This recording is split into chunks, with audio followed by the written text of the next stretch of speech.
It is easy to feel overwhelmed by external instability. We see organizations that once held firm losing their grip, struggling with leadership vacancies and intense civic tension. This instability bleeds directly into our physical environment. Rolling blackouts and sudden grid collapses leave entire cities, like Pretoria, abruptly disconnected from power. When the world outside feels this unpredictable, our immediate instinct is to numb the stress. We reach for distractions or lean heavily on pharmacological interventions just to quiet the noise. Some turn to rigorous religious routines for an anchor. Yet a paradox emerges. A person can engage in constant prayer, flawlessly executing every ritual, while simultaneously harboring deep resentment towards themselves.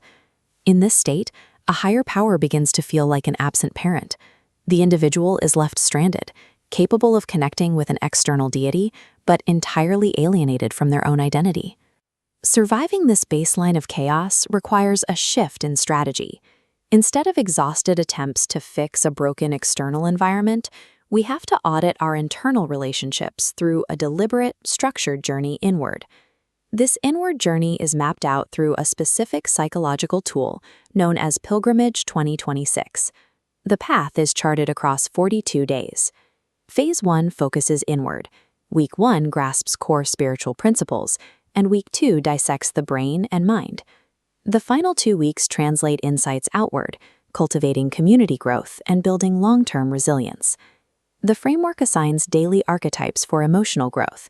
Fridays are guided by the warrior archetype, a tool to process anger constructively and establish firm personal boundaries. Thursdays belong to the lover, using shared sadness to build compassion and empathy for others. This 42-day structure functions entirely free of religious dogma. It is a highly organized psychological mechanism, engineered to systematically dismantle our default state of self-centeredness. But when you strip away the 42 days, the schedules, and the ego, what is the actual destination you are traveling toward? The target is a specific internal state, an inner sanctuary that exists independently of a person's physical actions or social standing.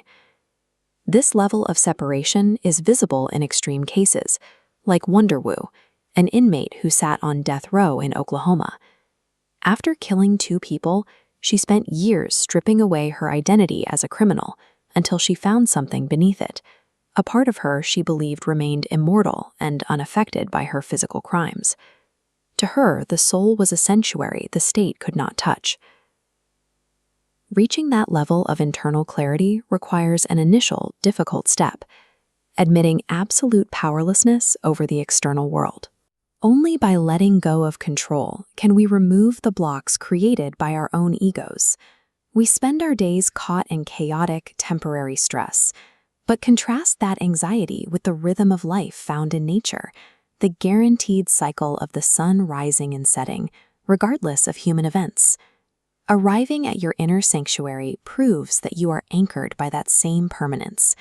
You are no longer defined by your temporary sadness or your past mistakes. Now, let's test this framework against a real-world crisis.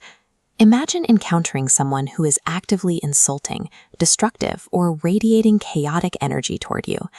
Instead of offering a raw, defensive reaction, you retreat to your internal sanctuary. You recognize the aggressor is simply a soul entirely disconnected from their true self. This separation keeps you in control, vibrating at a higher energy than the negative circumstances surrounding you. By anchoring yourself in this sanctuary, you realize that your internal state doesn't have to mirror the expectations of the world. This creates the room to feel deep, genuine sadness without the pressure to perform happiness or apologize for your emotions.